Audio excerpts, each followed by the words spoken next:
Hello friends. आज की video में हम लोग सुभाष चंद्र बोस और इंडियन नेशनल आर्मी यानी आज़ाद हिंद फौज को डिटेल में डिस्कस करेंगे। ये इस टॉपिक का पार्ट 1 रहने वाला है, जहां पे हम सुभाष चंद्र बोस का सफ़र जर्मनी तक देखेंगे और पार्ट 2 में हम उनके मिशन को जापान से कंटिन्यू करेंगे। तो बात यूं है कि 1 सितंबर 1939 को वर्ल्ड वार सेकेंड स्टार्ट हुआ था। साउथ ईस्ट एशिया में ब्रिटेन की कई सारी जगह पे कॉलोनीज थी, जैसे Philippines, Hong Kong, Malaya, Singapore etcetera.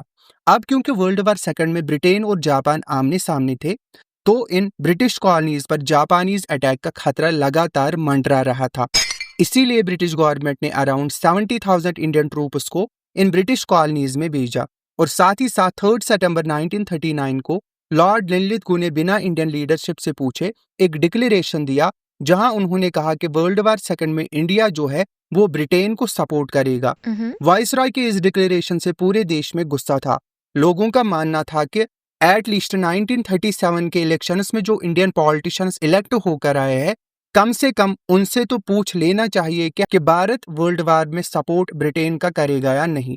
इस प्रोटेस्ट में कांग्रेस ने प्रोविंशियल मिनिस्ट्रीज से रिजाइन कर दिया था और ऐसे वक्त में सुभाष चंद्र बोस ने कहा कि प्रोविंशियल मिनिस्ट्रीज से रिजाइन करना काफी नहीं है।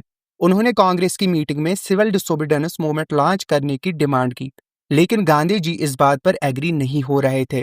तो बोस ने सोचा कि गांधी जी की तरह पूरे देश में न सही, लेकिन एटलीस्ट कोलकाता में तो वो एक मास प्रोटेस्ट शुरू कर ही सकते हैं। तो बोस ने हॉलवेल मॉन्यूमेंट को रिमूव करने के लिए खुद कलकत्ता में एक मास प्रोटेस्ट स्टार्ट किया। ब्लैक होल इंसिडेंट में जो थोड़े बहुत लोग जिंदा बचे थे, हॉलवेल उनमें से एक थे। ब्लैक होल इंसिडेंट की याद में उसने खुद के पैसे से ये मॉन्यूमेंट बनवाया था।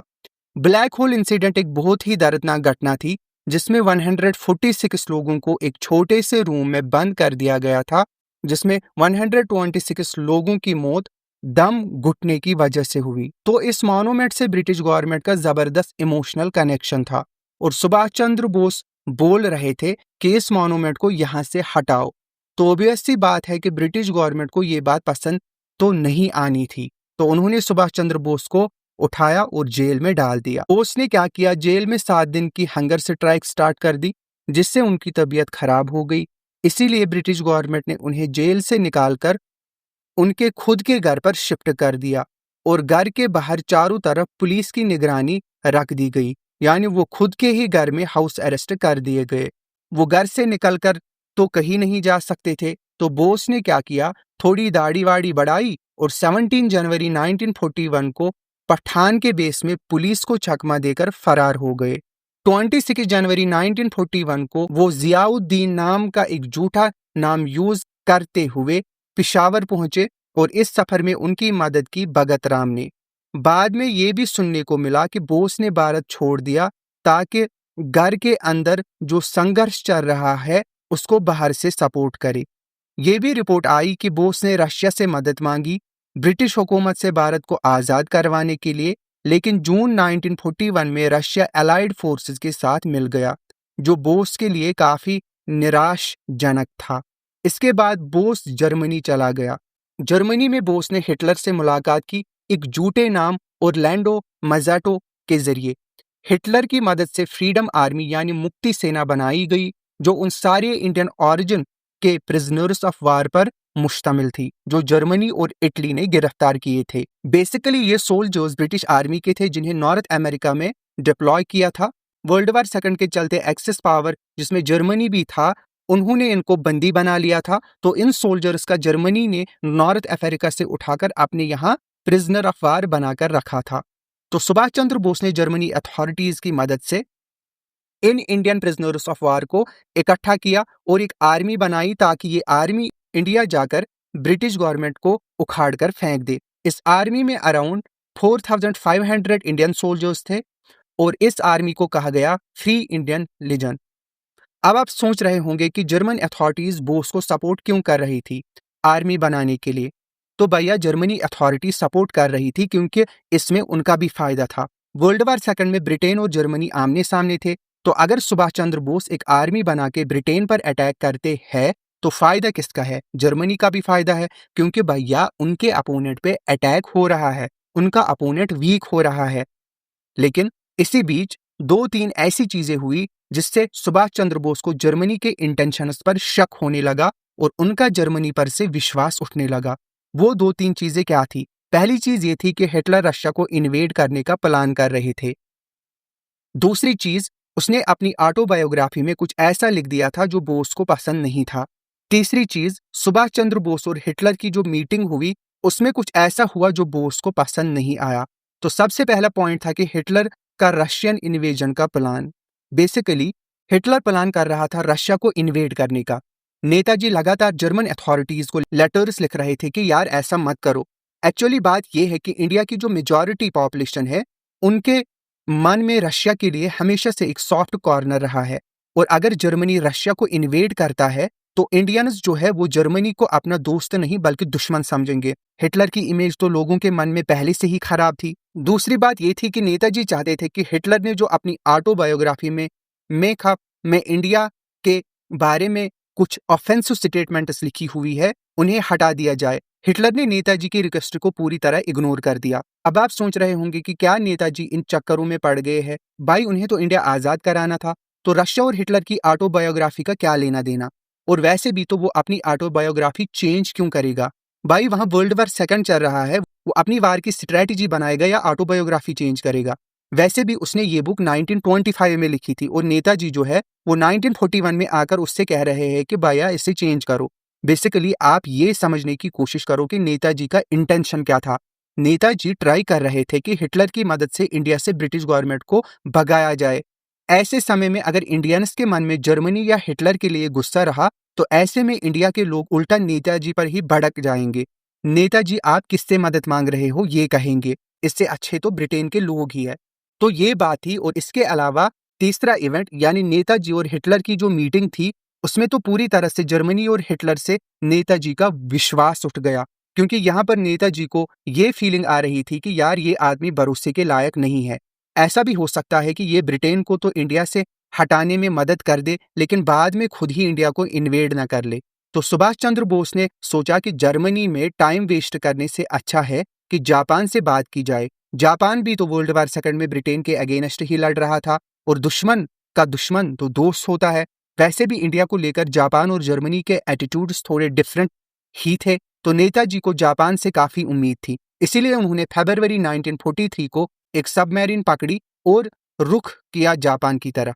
नेताजी तो सबमरीन में बैठकर निकल पड़े थे, लेकिन पीछे छोड़ आए थे उन 4000 इंडियन सोल्जर्स को जिन्हें उन्हें नाम दिया था इंडियन लीजॉन। तो नेताजी अब जापान पहुंचने ही वाले थे, लेकिन जापान में जबरदस्त सीन चल रहा था। थोड़ा फ्लैशबैक में जाके देखना पड़ेगा कि जापान में एक्चुअली हो क्या रहा था। इसी वीडियो के स्टार्टिंग में मैंने एक बात बोली थी कि वर्ल्ड वॉर सेकंड स्टार्ट होते ही लॉर्ड लिनलिथगो ने बिना इंडियन लीडरशिप से पूछे ये डिक्लेयर कर दिया था कि इंडिया वर्ल्ड वॉर सेकंड में ब्रिटेन को सपोर्ट कर रहा है, और साथ ही साथ अराउंड 70,000 इंडियन ट्रूप्स को साउथ ईस्ट एशियन कंट्रीज में तैनात कर दिया गया था। और इन्हीं ट्रूप्स में जो बटालियन मलाया पेनिनसुला में भेजी गई थी उसके हेड थे मोहन सिंह। ये बटालियन क्यों भेजी गई थी ये तो हम पहले ही डिस्कस कर चुके हैं, क्योंकि साउथ ईस्ट एशिया में ब्रिटेन की कॉलोनीज थी और वर्ल्ड वॉर सेकंड के चलते जापानीज अटैक का खतरा लगातार मंडरा रहा था, और ब्रिटेन का ये अंदाजा बिल्कुल ठीक निकला। जापानीज आर्मी ने मलाया के साथ साथ ब्रिटिश गवर्नमेंट की सभी साउथ ईस्ट एशियन कॉलोनीज पर अटैक कर दिया और एक के बाद एक सभी कॉलोनीज को गुड बाय कह दिया। इस अटैक के दौरान जापान ने ब्रिटिश रेजिमेंट के बहुत सारे इंडियन सोल्जर्स को बंदी बना लिया था, इंक्लूडिंग मोहन सिंह। आपको पता ही है कि वार में बंदी बनाए गए सोल्जर्स को प्रिजनर्स ऑफ वार कहा जाता है। अब अगर आपने गदर मूवमेंट वाली वीडियो देखी है तो आपको पता ही होगा कि 1915 में गदर मूवमेंट फेल होने के बाद राज बिहारी बोस जापान चले गए थे। जापान में राज बिहारी बोस ने 1942 में जापानीज गवर्नमेंट के सपोर्ट से इंडियन इंडिपेंडेंस लीग बना ली थी। इंडियन इंडिपेंडेंस लीग बनाने का मकसद था जापानीज गवर्नमेंट की मदद से इंडिया को आजाद करवाना। उन्होंने जापानीज गवर्नमेंट को कन्विंस किया कि भाई इंडियन इंडिपेंडेंस लीग यानी उनकी ऑर्गेनाइजेशन के अंडर में एक आर्मी बनाई जाए जो ब्रिटिश आर्मी के अगेंस्ट लड़कर इंडिया को आजाद करेगी। इससे जापान का भी फायदा है क्योंकि जापान और ब्रिटिश अपोनेंट्स है और ब्रिटेन इसे कमजोर होगा। आइडिया था कि मलाया और दूसरे साउथ ईस्ट एशिया कॉलोनीज में पकड़े गए इंडियन प्रिजनर्स ऑफ वार को इकट्ठा करके एक आर्मी बनाई जाए। प्रिजनर्स ऑफ वार तो अवेलेबल थे, अब उन्हें ढूंढना था एक ऐसा जनरल जो इन सभी प्रिजनर्स ऑफ वार को इकट्ठा करके एक बढ़िया मिलिट्री तैयार कर सके। उनके दिमाग में आया एक नाम, मोहन सिंह।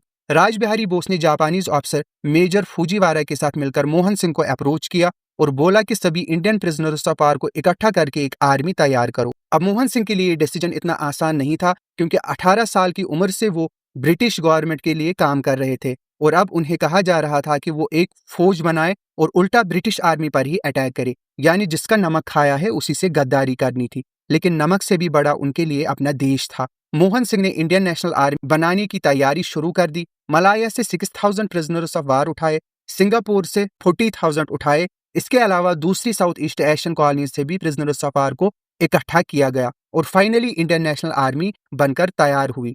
लेकिन मोहन सिंह को भी जापान के लिए वही फीलिंग आ रही थी जो नेताजी को जर्मनी के लिए आ रही थी। मतलब कहीं ना कहीं मोहन सिंह को लग रहा था कि जापानीज सिर्फ इंडियन नेशनल आर्मी को यूज करना चाहते हैं। इसी वजह से मोहन सिंह और जापानीज लीडरशिप के बीच कई बार क्लैश हुआ और जापान के रिलेशंस उससे खराब हो गए। आखिरकार 29 दिसंबर 1942 को मोहन सिंह को कमांड से हटाकर जापानीज मिलिट्री फोर्स के हवाले कर दिया गया और इंडियन नेशनल आर्मी को भी डिसबैंड कर दिया गया। जो भी ट्रूप्स या प्रिजनर्स ऑफ वार पहले इकट्ठे किए गए थे उन्हें वापस से प्रिजनर ऑफ वार कैंपस में भेज दिया गया। आज की वीडियो में इतना ही। यहाँ तक हमने देखा सुभाष चंद्र बोस का जर्मनी तक का सफर और फ्लैशबैक में हमने देखा कि कैसे जापान में इंडियन नेशनल आर्मी बन के डिसबैंड भी हुई।